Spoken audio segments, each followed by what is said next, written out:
Peter, Matt Gephardt from Channel 2. How are you? This is Peter Morcos, former mortgage broker, business owner, and personal banker. Today, he is out on bail, accused of exploiting a vulnerable adult.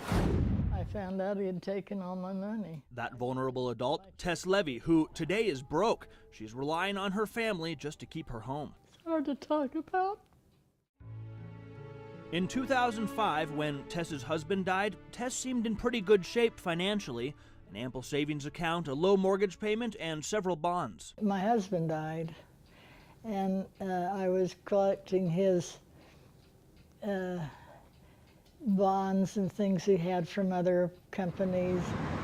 And to ensure her financial stability, she sought out the help of her bank, Wells Fargo. It was Wells Fargo that first introduced Tess to Morcos. And he was the agent that met me there and took care of all that. But soon after that, Morcos left Wells Fargo and he took Tess's business with him.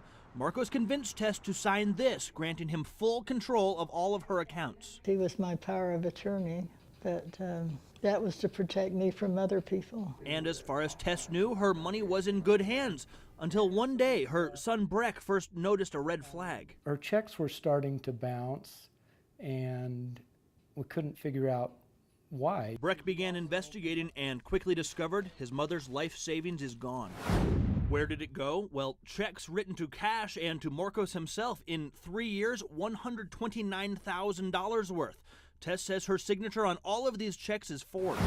And all sorts of debit card charges for services the 88-year-old says that she didn't use. Cash withdrawals, a 24-hour fitness gym membership, a tanning salon, several cell phone and satellite bills, $24 at Planned Parenthood, an $850 trip to Heber City, and several gas station fill-ups. Well, Tess hasn't even driven a car in 5 years. We just had no clue until I saw that statement. All told, nearly $250,000 vanished. And worse, when Tess's money was running low, Morcos signed her up for a $100,000 loan against her house through his own mortgage company.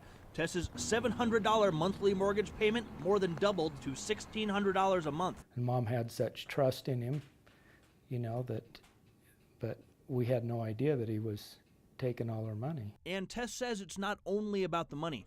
Over the years, she became very fond of Morcos, like he was a part of her own family, and he would even call her mom. It's hard to talk about.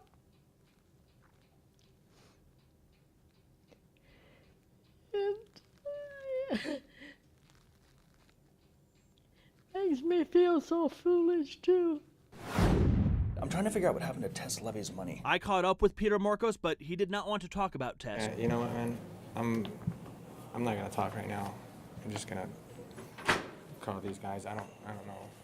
Okay, I mean, she said you took her life savings from her. No way.